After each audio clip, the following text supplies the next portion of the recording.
Hey there, true crime friends. So listen, I need to be in bed. It's late. It's after my regular bedtime. But I was just making some meatballs for my kids and some sauce, homemade, of course. There's lots of basil in the garden right now. So anyway, that's not what you came here for. Although, you know I love food. I love to talk about food. The other day, somebody asked me, maybe it was yesterday, how many candy t-shirts do you have?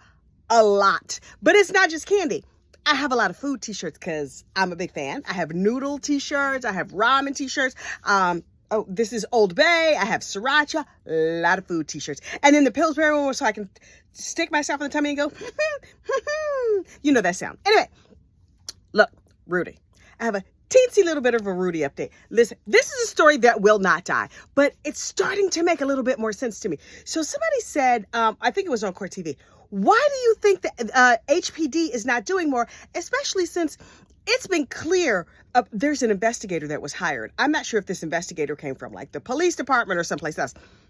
There's an investigator that lives in Alaska that I've heard a couple of people refer to, but I was like, what is her deal and what does she think? Because they were like, oh, once you hear from this investigator, it's like, oh, this whole story starts to make a little bit more sense.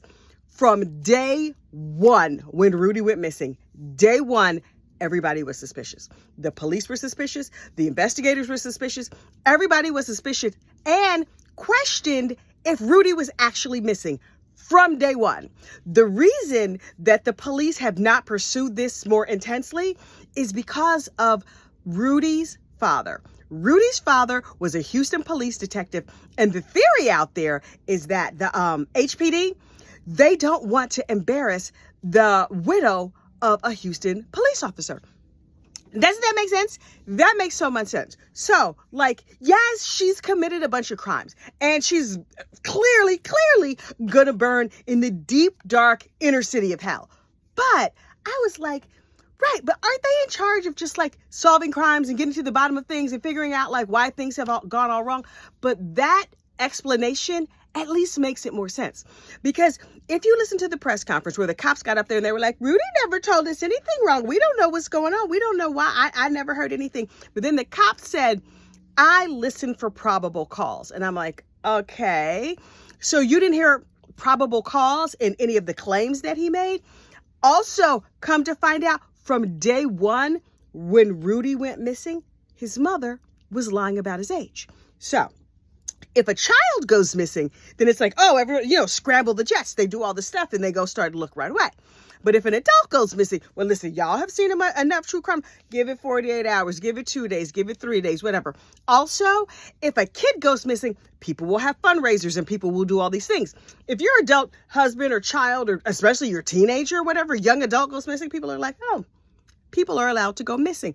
Also, for this entire time that he's been missing, from time to time, family members would call the cops. Family members who knew he had been reported missing would call the cops and say, he's over there at the house. He's staying in the back. He's doing this. He's doing that. And then Janie would shoo him off. He could drive a car. He could go around the neighborhood. He would go places. Yes, he was high all the time because she was feeding him a lot of mushrooms and other drugs. But the cops would stop by and they would say, hey, sir, who looks like this age progression photo that we made, what's your name? And he would say, oh, my name is, and then he would just give a fake name and the cops would be like, oh, okay. They didn't want to investigate.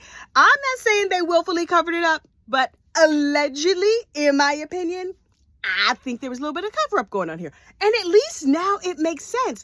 Oh, and through the years, every couple of years when money was tight, Janie would hold another fundraiser. And shortly after he went missing, like 2-3 days after he went missing, 2 or 3 weeks after he went missing the first time, she was like, yeah, we should have a fundraiser so we can hire a private investigator. And so people made t-shirts. They said she made t-shirts and she put wings on the back of them like Rudy was dead. I guess she was trying to get all the money, like all the extra money. So the community, they poured in, they turned out. It was at some like little bar. She showed up 2 hours late. She was gone for most of the festivities. She showed up at the last possible minute, swooped up and took all the donated money and bounced. Look, girl was like, I need to go to Hawaii. Or I need to go wherever I want to go. And then over the years, say she wanted to go on a vacation to California. She would call up some families in California and be like, is your child missing? My child's missing. Let's get together and collaborate. But I don't know if I could afford to come out there, but I have a lot of good information. And these families would either raise money for her or buy her tickets, like airline tickets and transportation and all her whatever. So she could feed the Munchausen beast that clearly lives inside her. Well, Munchausen and Munchausen by proxy. This lady's crazy.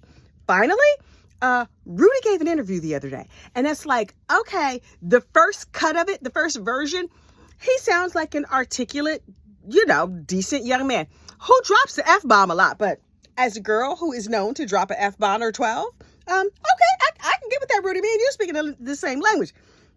Child, then I watched the longer version. Have you seen the longer version of the Rudy interview? It's not good. It's not good. And here's why. So this is Rudy telling a story.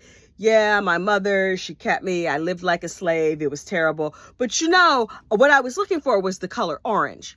Because, orange means understanding, but not blue. Because blue is Smurfs and it's out to get me and it's evil. So, red, have a red day. Like, that's not exactly, but that's basically what he said. I was like, wait, what now? Did somebody fricassee Rudy's brain?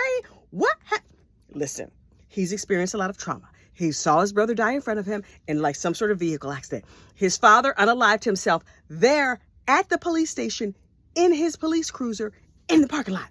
So, okay, the thin blue line, whatever, everybody's sticking together. Great, terrific, wonderful. This entire story is crazy. That Rudy wants his privacy. They're not showing his face. Although, if you look on the internet just a little bit, you can find a picture of his face because I've seen it no less than 3 times and I wasn't even looking for it. I was just looking for updates. So I'm like, oh, there's his face.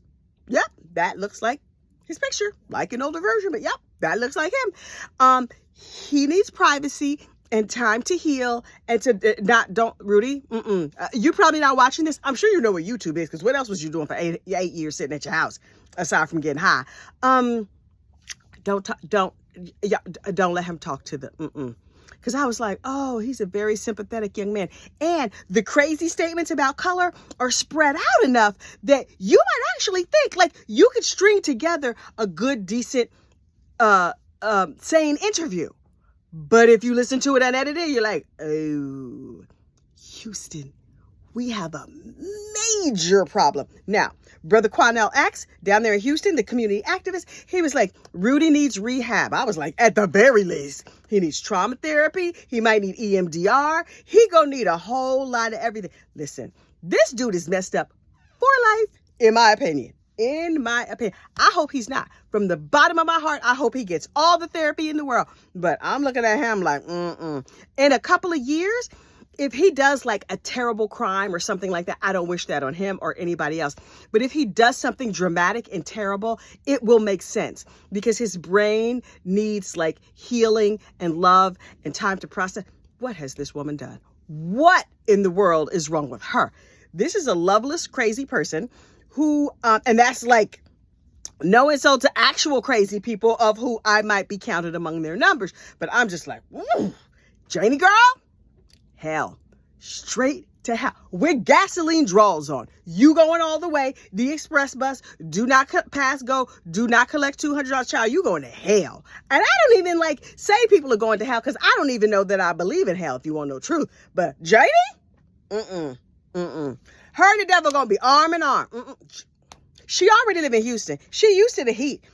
Hell gonna feel like home to her. She be like, oh, this is nice. You can turn it up a little bit if you want. Oh, her and Satan gonna be side by side. But listen, I need to go get in bed because, early morning is gonna come and I gotta find a Snapped episode to talk about. I love Snapped. How much do you love Snapped? I love Snapped. I love true crime at lunchtime. Oh, that's what I call it. Or is it lunchtime true crime? You know what I mean. At 12 o'clock, when I drop a story about a lady who killed some people, or like today, I think I did one where the lady got killed, but faulty 911 system. Child, was a mess. Anyway, I need to go sleep. You have a good night, and I will talk to you later. Bye.